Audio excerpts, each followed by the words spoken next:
Ciamba wamba, a che macchinetta che è qua? Quasi quasi mi fa un caffettino. Buongiorno signor, benvenuto alla macchinetta dell'acqua sporca che la sembra caffè. Cosa volotor? Cosa sepoltor, cosa gavio, cioè, dimmi. Sepoltor una specie de cappuccino, de cioccolata, de tè o una specie de brodo, e se no va al bar. Vabbè, no, dai, brodo niente, dammi un caffè. Introdurre escape. Selezionare prodotto e selezionare se lo vuoi zuccherato, cilla, cagato o amaro come il velen, che dopo fai la bocca da olio che mi pari la veccia delle spade. Come lo buto? Curto? Lungo come gli piace a Malgioglio? O come la me girami? No, lungo come che piace a Malgioglio, no, fammelo come la te girativa, là, fammi la carità. Attendere prego. Spostarsi da una parte che se no ti sbrofo le braghe. Ah, ok, aspetta che mi sposto allora. Prego prelevare la palettina per mischiare, a meno che non vuoi mischiare coi miei. Ascolta, ma oltre alla palettina avete anche il seccello.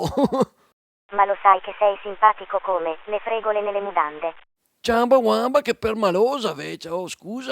Ascolta, davvero qua il bottone d'arresto però. Ma cosa sei indietro a fare?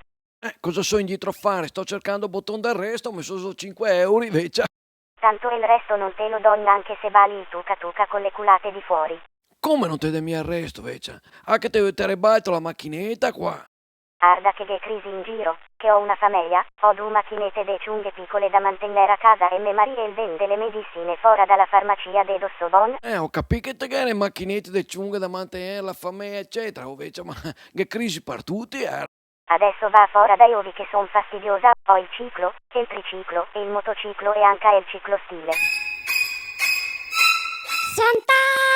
Chantal, non stare lì sulla strada che ci sono i giandoni con la biciclettina che se ti zappano rento pianti la musetta per terra e ci lasci i dentini.